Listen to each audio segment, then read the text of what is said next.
네, 사상 초유의 위성정당 논란으로 이어진 비례대표, 이번 총선의 뜨거운 감자였죠. 여야 간 합의가 이루어지지 않은 채 선거법 개정안이 진통 끝에 처리된 데다가 각 정당의 의석 욕심 탓에 소수자 배려와 전문성 강화라는 제도의 취지는 여지없이 훼손됐습니다. 보도에 이경국 기자입니다.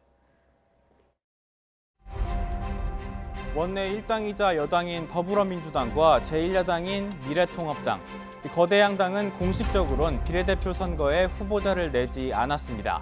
대신 각각 형제정당, 자매정당으로 부르는 위성정당이 자리했습니다.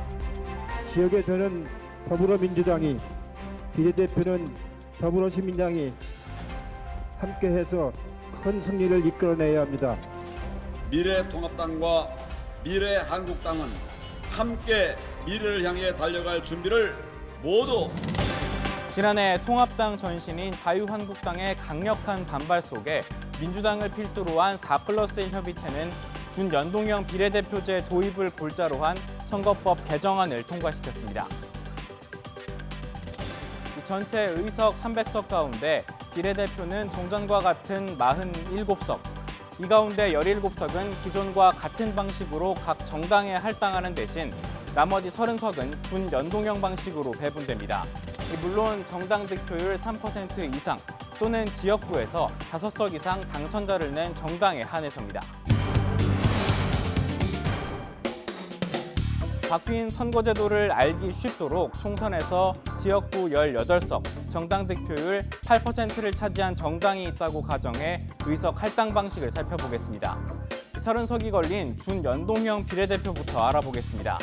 전체 의석 300석에서 득표 비율 8%에 해당하는 건 24석, 지역구에서 18석을 얻었으니 완전 연동형 비례대표제라면 6석을 할당받겠지만 50%만 반영하게 돼 있어 일단 3석을 확보하게 됩니다. 여기에 나머지 병립형 비례대표 17석에서 정당 득표율 8%를 반영해 1석을 할당받아 지역구와 비례대표를 합쳐 22석을 차지하게 됩니다. 이번엔 거대 양당이 위성정당을 추진하게 된 배경을 살펴볼까요? 보시는 것과 같은 지역구 의석과 정당 득표율을 차지한 5개 정당이 있다고 가정해 보겠습니다. 앞서 설명해드린 방식대로 계산해보면 1, 2당은 준연동형 비례대표를 할당받지 못하고 병립형 비례대표만 확보하게 됩니다. 5개 정당은 지역구와 비례대표를 합쳐 각각 127석, 115석, 28석, 20석 그리고 10석을 차지합니다. 이번 총선에서 현실이 된 것처럼 거대 양당이 지역구 후보는 내지 않고 비례대표 선거 전담 위성정당을 만들었다고 가정해볼까요? 이 위성정당은 비례대표에서 20석과 14석을 가져갑니다. 모정당과 위성정당을 합하면 이 거대 양당은 140석과 124석을 얻어 위성정당을 두지 않았을 때보다 13석, 9석 늘어나고 나머지 3개 정당의 의석은 그만큼 줄어듭니다. 4+1 협의체에 참여한 소수 야당이 강하게 반발할 수밖에 없습니다. 꼼수가 꼼수를 낳고 반칙이 반칙을 합리화하는 정치권의 참담한 모습이 두렵기만 합니다.